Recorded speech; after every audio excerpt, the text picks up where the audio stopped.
In the British parliamentary elections of May the 5th, 2010, the three major parties all had different leaders from the ones they had had in 2005. The Conservatives had David Cameron, the Labourites had the incumbent Prime Minister Gordon Brown, and the Liberal Democrats had Nick Clegg.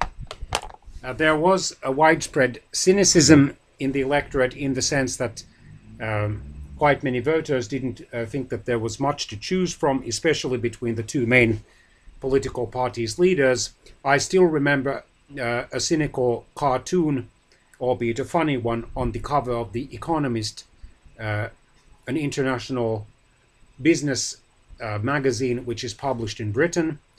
And in this cartoon, there was Gordon Brown, the devil they know, then David Cameron, the devil they don't know, and then Nick Clegg, who the devil.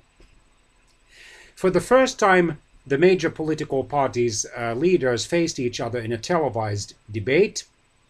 Then there was that controversial and humiliating occasion during the election campaign when Gordon Brown talked with an aged female voter who had been voting for Labour and who was asking, for example, about social security and about the immigration of many Eastern Europeans, such as Poles, to Britain.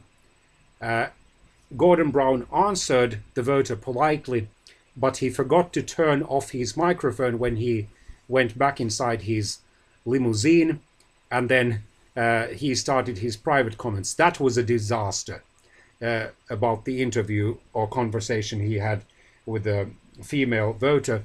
Whose idea was that, and so forth. And he then had to publicly apologize for his remarks, probably on radio. The aged woman said that she would no longer be voting for Labour in that election.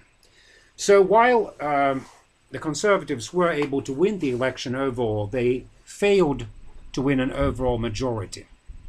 So the public disillusionment and fatigue with the Labourites hadn't become strong enough to result in a Conservative majority. The voter turnout again increased somewhat, this time to 65.1%.